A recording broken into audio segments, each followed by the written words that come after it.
This video is a little different than the sort of content I usually post to the channel. Back at the beginning of the semester, I was invited to give a guest lecture by Professor Chris Wilmer from the University of Pittsburgh for his course CHE3460, or Advanced Scientific Visual Communication.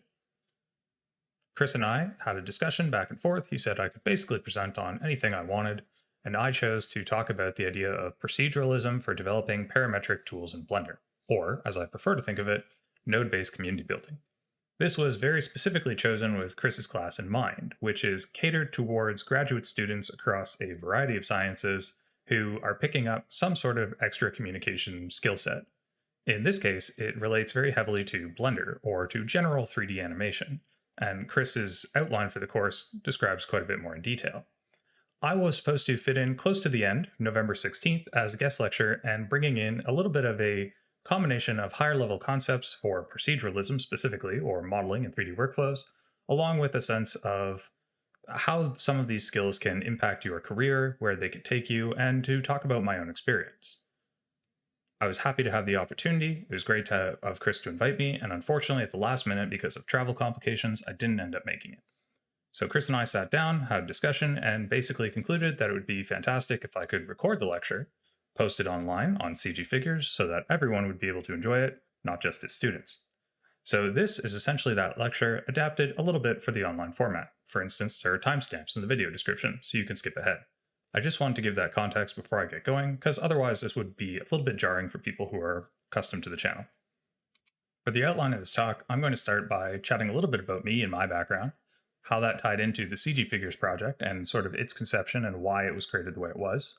And from there, I'm going to transition into a discussion on workflows and 3D modeling, leading into the concept of proceduralism and how that relates to designing parametric systems.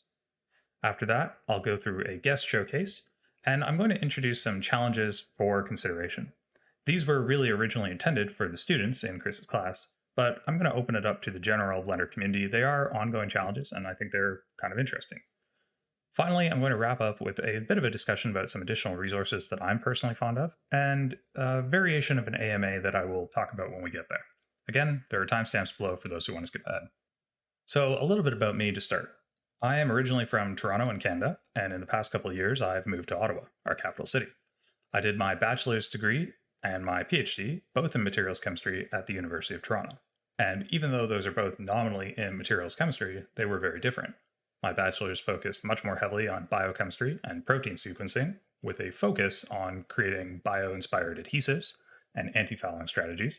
And then my PhD focused entirely on photovoltaics, developing solar cells from either organic materials, namely conjugated polymers, or towards the end of it, perovskite solar cells.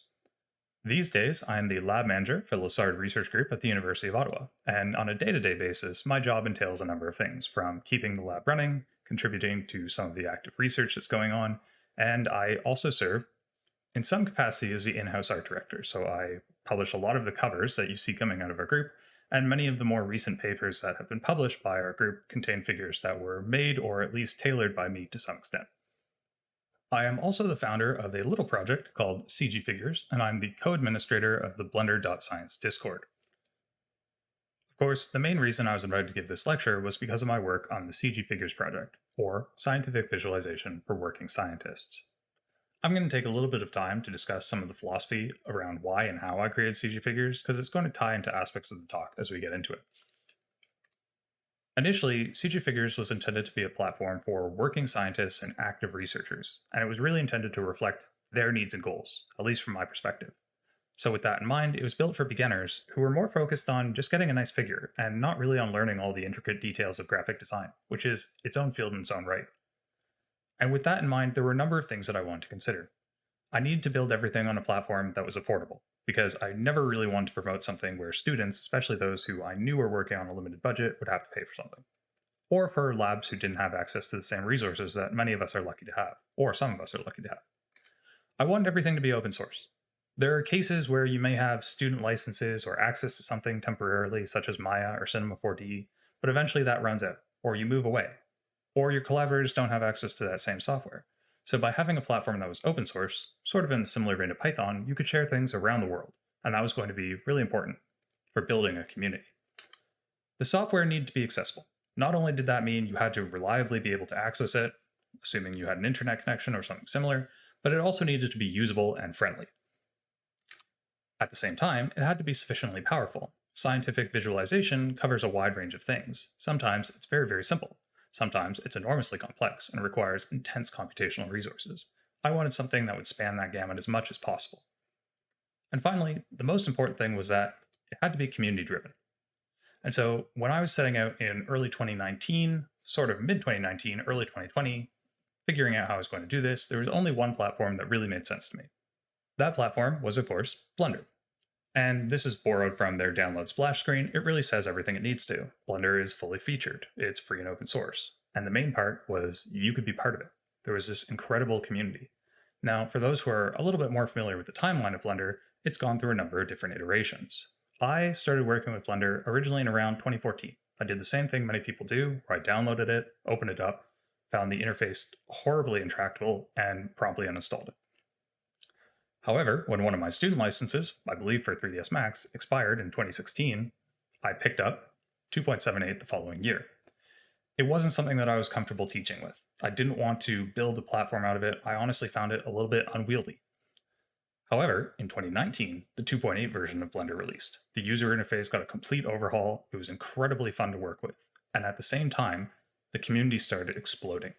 So there were all kinds of different tutorials and resources, assets. Artists were coming out of the woodwork making all kinds of incredible things. And that has really only grown over time with the 2.9 release and more recently with version 3. And all of that gave me a toolkit in 2020 where I could start to address one very simple question. How do I make X? So this is my wall of wily covers, as I like to refer to it. And it covers a wide range of scientific subjects. Most of them are in materials chemistry because that's what I tend to focus on. But even there alone, we have everything from molecular biology and organelles, spanning all the way across to different types of solar cell materials, perovskites, organics, polymers. We have different subjects for gas sensing or perhaps for light emission from OLEDs. There's nature-inspired science. There's inorganic and organic chemistry. There's all kinds of different fields. And what I wanted to do was make it more accessible for people to get started there. And how do you make 3D accessible to working scientists? For me, there were two answers to this. The first was the idea of subject-specific tutorials. There are all kinds of incredible Blender tutorials online, readily available. But most of them are made by artists, and they reflect that focus.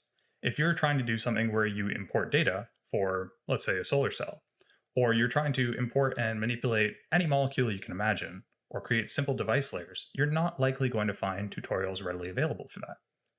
Unless you come to CGFigures, because that was entirely what I built the platform on, was the idea of catering to that specific audience and giving them these subject-specific things. In conjunction with that, what I really wanted to do was build out a library of purpose-built public domain assets. So I mentioned before, I didn't necessarily anticipate that people would want to spend a ton of time learning graphic design or all the intricacies of it. And so if you can make these pre-made public domain assets, so everything is CC0 and freely used without copyright concerns for journals or covers, then you can create complex systems like perovskites or molybdenum disulfide, the periodic table, very specific structural parts, or common glassware that you might find in labs. And this is a kind of growing project that I build over time. Many of them reflect my own field, but they also come as a result of requests. And having this was going to help build out things a little bit faster. At the end of the day, though, all of these were working towards one thing. That one thing was building a dedicated Blender scientific community. And initially, when I started this, I was doing that through community showcases where I would highlight the work of specific people. That has since evolved into a recurring series called Blender in Science. Episode 3 is actually coming out soon, where I work on very specific subjects, highlight community developments, or point out new exciting features in Blender. But way back when, in the early days of the community showcase, the third feature was someone by the name of Brady Johnston, who had created a series called Blender for Biochemists. These days, Brady is a little bit better known for a package called Molecular Nodes, which he developed pretty much entirely by himself and is freely available for visualizing macromolecules primarily, biological macromolecules, but all kinds of things in Blender. It's almost definitely the most exciting thing that's happened in the Blender scientific community in about 10 years. That would be my assessment of it.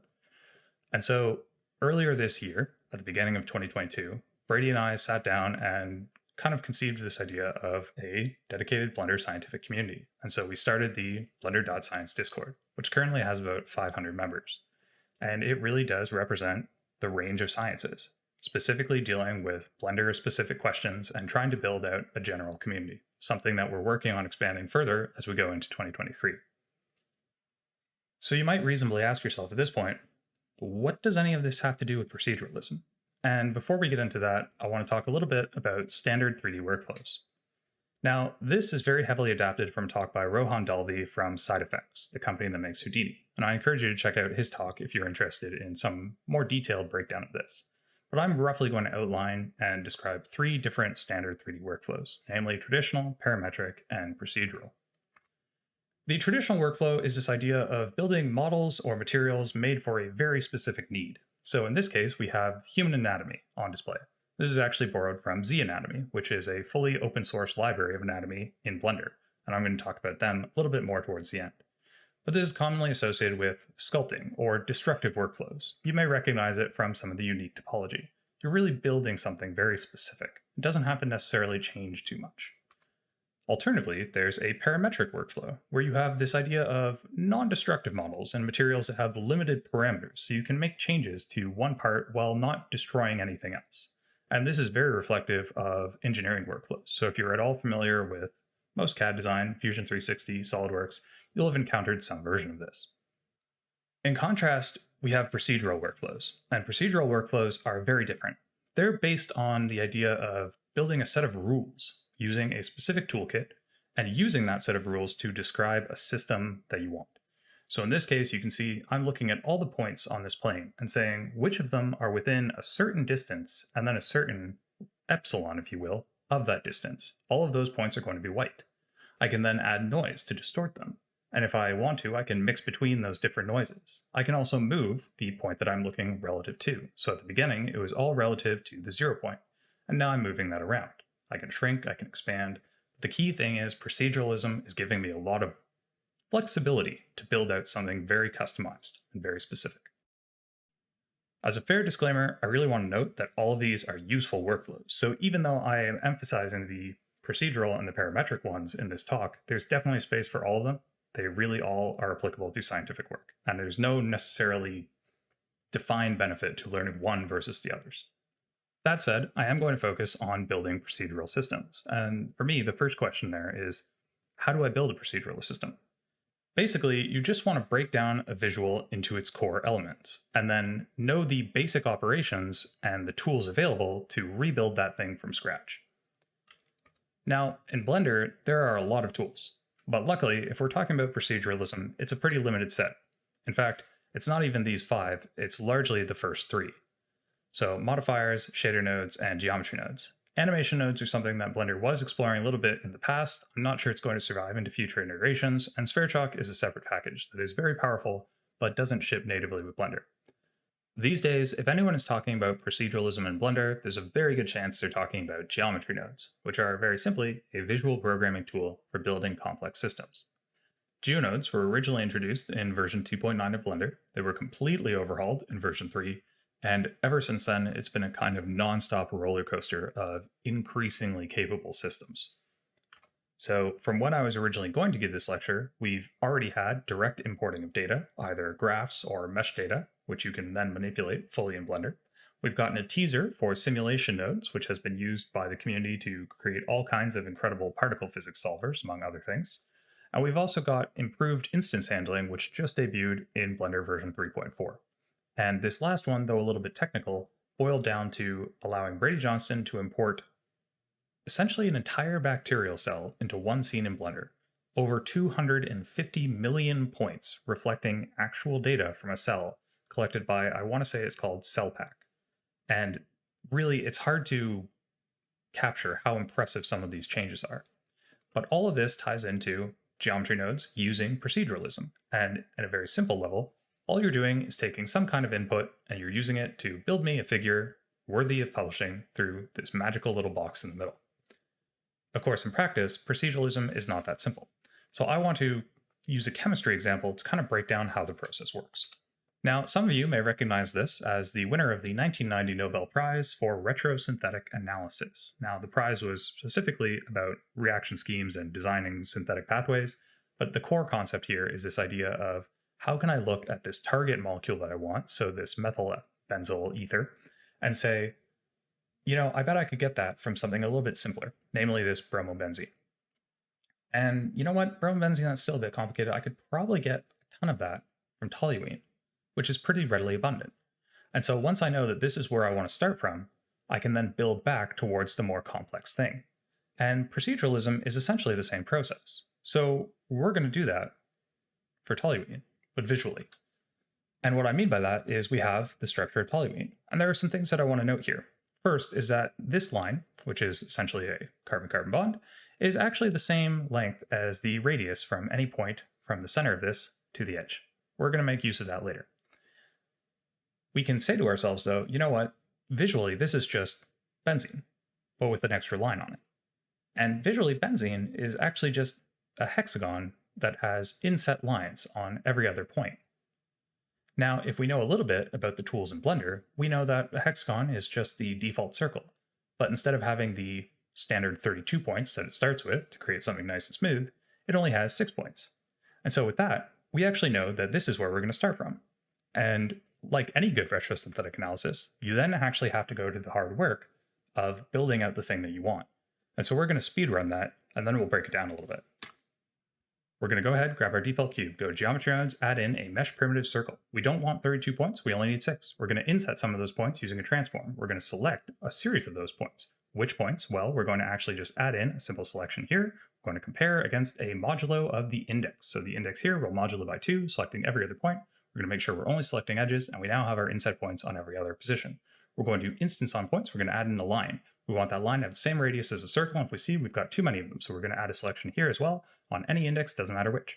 From there, we're going to align the rotation in the z-axis to the normal of the circle, and that is essentially going to give us our fully adjustable toluene. From there, we're going to add curve to mesh, mesh to curve, a little bit of a circle profile to give it some substance, and just like that, very quickly, we've got our nice procedural molecule. We can change whichever carbon we want to have the extra methyl position on, and we can change the inset at any point. Now, obviously, that seemed very quick. And in practice, I had built this system out well in advance, organized it cleanly, I knew exactly where everything was going to go. This might seem like quite a bit of work to make one simple thing, and you might be reasonably saying to yourself, I don't want to have to go through all that effort, I'm sure I could just do that more manually and it would be faster. The value of proceduralism is that it's going to let you adjust going forward. But there's also a number of aspects of it that I personally believe make it very well suited to research. And I want to break down some of those. For starters, we often design figures based on well-defined data or constraints. And so having that low-level control and that flexibility to customize the figures to our exact needs can be very important. You might think that is more akin to traditional modeling, but many of the aspects of the proceduralism fall into some of the mathematical parts that line up well with the way that we model systems in science. For instance, you can see here that I have a number of thin films. These were all taken from my PhD work, they're all perovskites. And some of them have pretty unique or consistent characteristics, so you might have a bit of a spiral. You have a tendency to have pinholes or rings. You might have a certain texture to some of them, or some of them are completely washed out. And if you're paying attention, you can look at those features and say, okay, I can probably create mathematical textures that are going to replicate those effects. So I have areas with higher or lower roughness. I have an underlying pattern of a Voronoi structure for crystals. I can add in a swirl to reflect certain aspects of the films, and I could use that to very clearly convey what's going on. And then you can cycle between them if that's something that you need to do. But the real thing that I like about proceduralism from a research perspective is that when you understand the tools in Blender that you need to use to build out these systems, you can learn some lessons about your own research. My favorite example, as I've already mentioned, is the Voronoi algorithm, where essentially you start with points, and then you grow them out until you hit intersecting edges. And this has been used in crystallography for the better part of at least 3 decades. And in this instance, you can see that I'm using it here to essentially model the creation of or the replication rather, of a AFM image of a perovskite solar cell. Obviously, I'm not advocating for creating data, but this is something that you can use to very clearly model and understand at a mathematical level how these things are actually working. At this point, I've mentioned a few times that procedural workflows are obviously very involved. And so I have this series of questions for whether or not it's worthwhile to use one. My first is, are you going to reuse this figure or figure element? For instance, right here, we have graphene. If you work in a field that is related to graphene, there are thousands of papers published on this a year. You're probably going to reuse this figure, and you're probably going to want to be able to adjust it for different purposes as your science evolves. Does your figure need to have some degree of randomness or repeated elements? Are you going to have to animate it? Does it need to be responsive? Are you going to make changes? It's going to be data driven. All of these are important things to consider. And so I have a number of examples that I created here covering some of these aspects. So this is a reflection of tapping mode AFM. It is responsive to this surface. And if I were to adjust the surface, it would actually follow along with it perfectly. This is a fully adjustable carbon nanotube, one of the assets that I've released for free. Down here, we have the ability to essentially draw a phospholipid bilayer, and as well to create these liposomes, vesicles, all those kinds of fun structures. In the corner, we have the periodic table showing the correct number of protons and neutrons and a nice little core, along with all of the electrons. The shells are not accurate, but this was basically a fun technical demonstration at the time. We can, of course, also do other things. So this is one of my periodic table assets, and you can actually use it to select very specific elements. In the more involved sense, this is an animation that I've been working on for one of Professor Lassard's courses, where you show that the application of a gate source bias first results in dipole alignment in your dielectric layer, which then results in charge separation, and when you apply a source drain bias, that allows charges to flow, letting your organic transistor function as a switch. This is visualized data from an actual solar cell that I probably measured in, I want to say 2018, 18%, pretty good for the time, and then something fun such as just a bouncy perovskite. When I prepared this talk, there was also a recently new addition to Blender in the form of a volume filling node, so this is a Voronoi cross-section. And I know that one of the first things that Professor Wilmer did in this course was the animation of this kind of MOF structure. And so in the original one that he had, I believe you had something simple, small, it would all construct in like this. And I wanted to take that for this demonstration and expand it to something a little bit bigger and of arbitrary size or dimensions. Now, it might seem like this is something that is kind of straightforward, but it took me quite a bit of work and borrowing the node design from Robin Betts here to actually get all of this to actually play along. Having said all that, I want to take a little bit of time to focus on the importance of intention. Specifically on this quote that I really like, art directing your procedural scene, which comes from Erindale, who has one of the better channels for proceduralism in Blender on YouTube. It really boils down to a simple idea of with great power comes great responsibility. Fully procedural systems have enormous flexibility. You can do all kinds of things. And usually they're still an approximation and not a substitute for real data, except for some interesting cases that I'll highlight at the end. But all of this is ignoring one very important question. I can build out these incredibly complicated nodes. I've put in tons of time to do it. But that doesn't seem very beginner friendly. And what if someone else needs to use my system? That ties us back suddenly to parametric systems, which we left behind in the early talk about 3D workflows. Because we've been dancing around it for a little while now, but there's one problem with proceduralism. More than one, but there's a big problem with proceduralism, and I'm sure you've already noticed it, but let's make it a little bit more clear.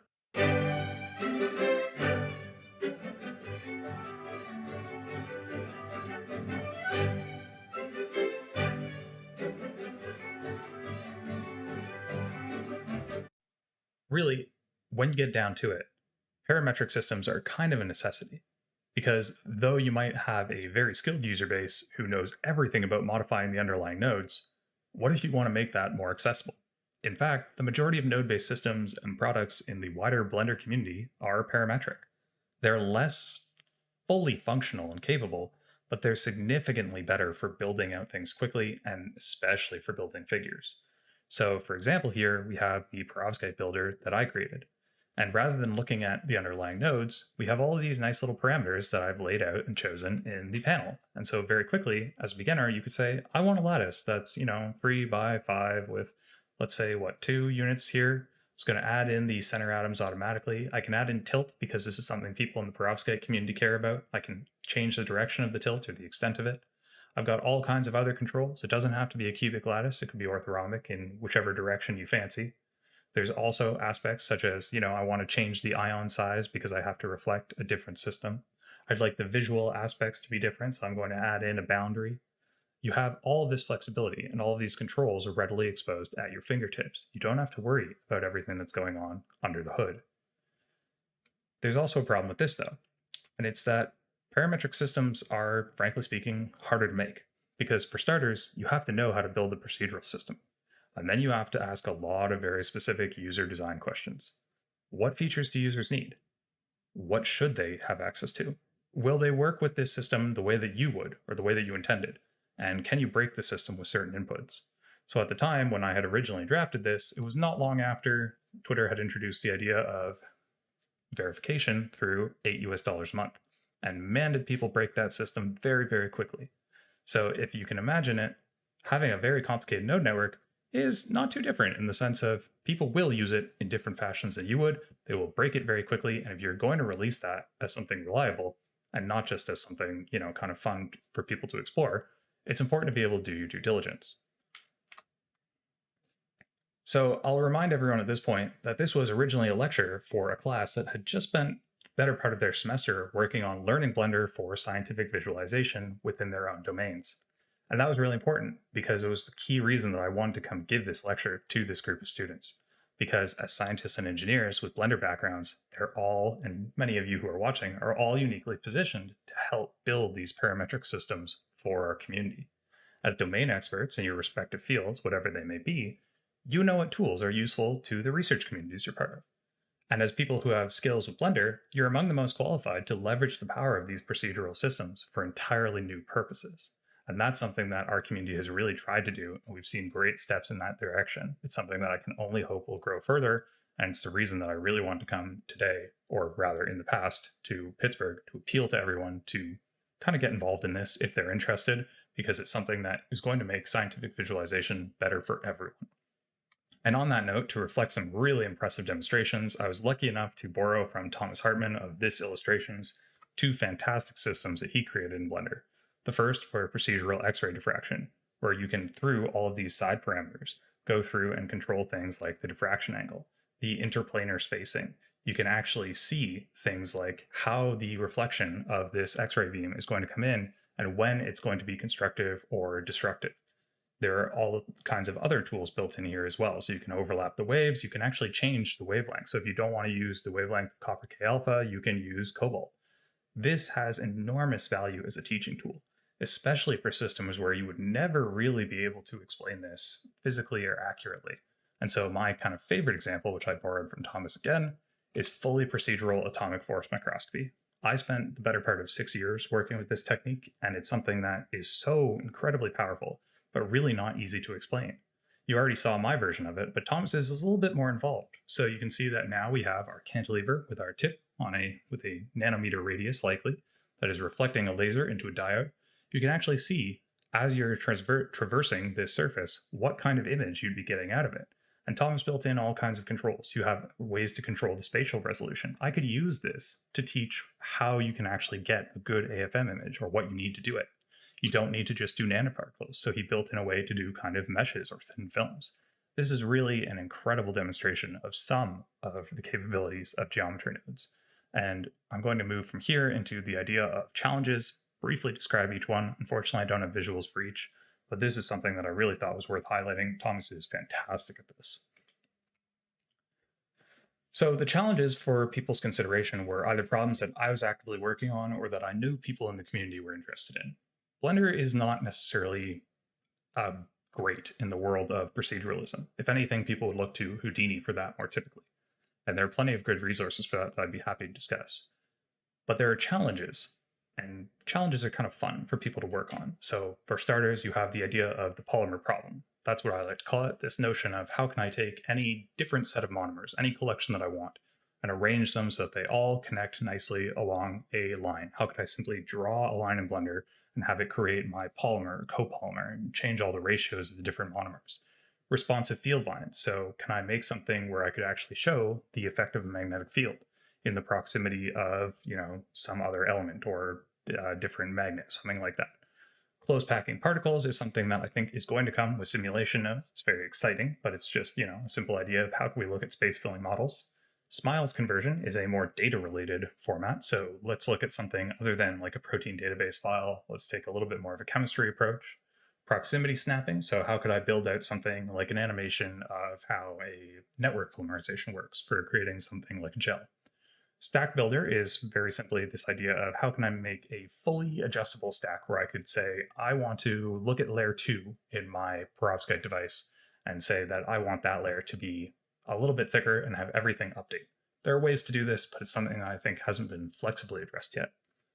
There's also looking at importing new file formats. So Gerber, for instance, if you are working on circuit design, there's a Twitter account by Sam Earps, I think is the guy's name, and he does really fantastic work visualizing all of these things in Blender. And then, of course, there's the great big topic of machine learning and using Blender for machine learning. And I'm actually going to talk about that because one of the things I was lucky enough to be able to sneak into this talk were highlights from the 2022 Blender conference, which had a fantastic showing this year for science.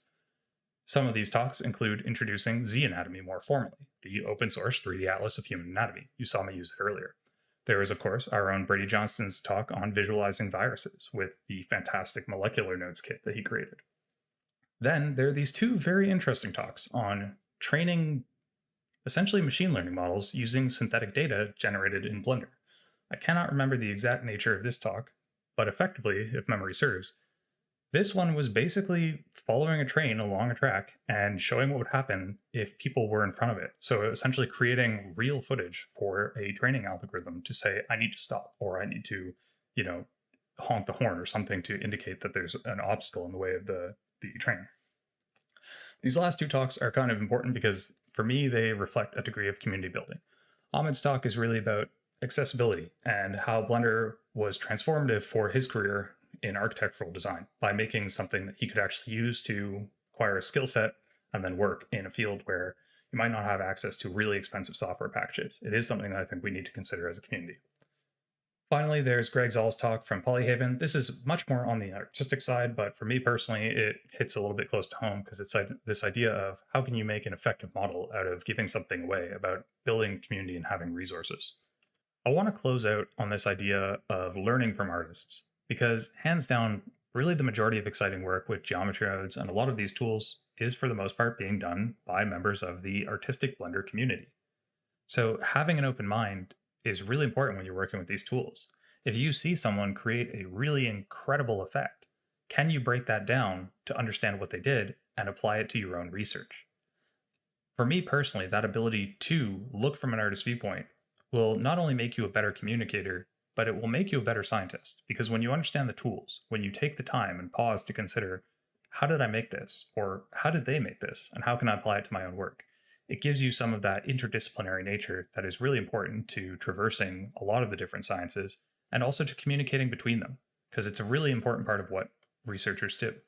And so I really want to dispense with this idea of the STEM algorithm. There's all kinds of alternatives. I'm not a huge fan of STEAM. I really don't like teams after the past couple of years.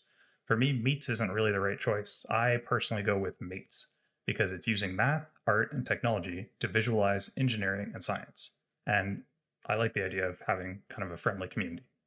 Finally, to wrap up everything, I want to point out a few additional resources. So from the blender.science community, we have a number of people who create tutorials or resources. Brady Johnston, Verena Resch under the name Luminous Labs, Michael Douglas under the name Microsingularity, Mike Aristov, who's released all kinds of free teaching assets on Sketchfab and has published a few papers about using Blender for science education, and Entropic, who is one of our mods on Discord, along with many of these other people, in fact, all four of these people, who also creates excellent tutorials on Blender in covering a variety of subjects.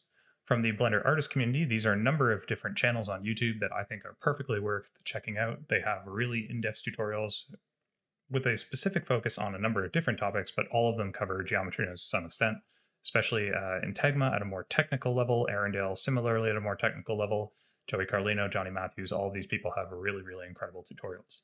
For demonstrations and tutorials of scientific visualization using other software, namely Houdini, I really can't think of too many better places to go than Entagma, Jeroen Klaus, and Stuart Jantzen, who do really incredible work on that. Stuart Jantzen is actually a trained educator in biomedical visualization from the University of Toronto.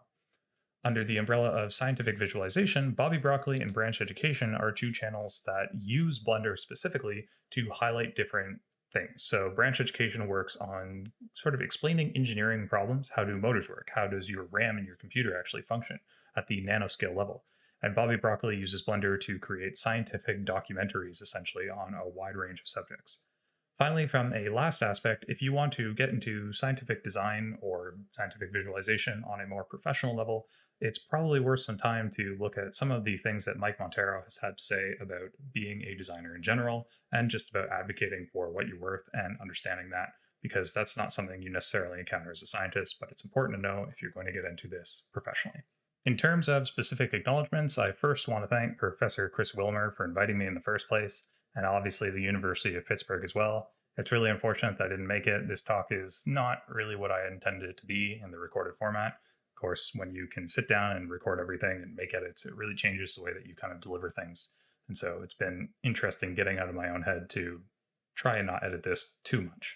I want to thank Professor Benoit Lessard, who I work with at the University of Ottawa. If you want a demonstration of some more of my work, I actually basically remade the entire website for the Lessard group recently. All of the graphics you see on there are something that I created, purpose-built for communicating that science. I want to thank the Blender scientific community, and I really want to encourage anyone watching to come and join our community. It's something that is growing. We really all love sharing our work and visualizing it in the coolest way possible. I think it's a great place to be. We're very positive. We want to encourage people to come join and sort of see some of the work we're doing. Very big thank you to Thomas Hartman from THIS.ILLUSTRATIONS for sharing the incredible X-ray files for both the procedural X-ray and for the procedural AFM. I've actually used the procedural AFM to teach people as I'm training them, so it's a fantastic resource. And interestingly enough, I'm going to specifically thank Lud and Schlatt's Musical Emporium for the use of Tchaikovsky in the very specific scene for showing how nodes can be a little bit overwhelming, oddly enough. But thank you to them for the fantastic public domain recording of classical music. And so with all that said, we finally come to the end. I was originally going to have this obviously be a question period after the lecture. I can't do that anymore, and so what I've kind of come up with as an alternative is for people to add their questions in the comments. If you have questions about software, hardware, tools, add-ons for Blender, fees that I might charge or that other people charge perhaps for what they do, the idea of a business model and how do you make some of this stuff work, areas of interest, whether that's in some specific aspect of graphics or for research. If you have specific research questions about what I've done, what you're doing, and whether or not it could be done in Blender, if you want to ask, could you make X or how would you make X, feel free to do that. Professional investments in terms of things like hardware and software, happy to discuss that as well. Anything that has to do with our community. And I'm also willing to dive a little bit into the discussion of AI art. I think it's a little early to talk about that. It's something that I close off Blender and Science episode 3 with. So my idea for this is that if people post comments on the video in probably the first week or so, I'm just going to answer them. So I'll answer them outright. Or the alternative, and I'm kind of on the fence about this, we'll see how the feedback comes in. If I get a ton of comments all at once, I'm just going to make a dedicated video where I sit down in front of the camera and address the comments one by one, and that'll be a response video. After that, then I'll probably just get into answering everything one at a time. So I'll keep this up for, probably a long time and continue to go as things develop. But with that, again, thank you for your attention. It's been a long time coming trying to do this. It wasn't at the end what I had kind of hoped it would be, but hopefully it's been useful to you. And so with the traditional wrap up that I usually give, as always, thanks for coming out. If you enjoyed this, consider subscribing, sharing with your friends and colleagues, checking out Professor Wilmer's course, Advanced Scientific Visual Communication, really just an incredible course. I wish it had been on offer when I was doing my studies. And until next time, you have yourselves a great old day.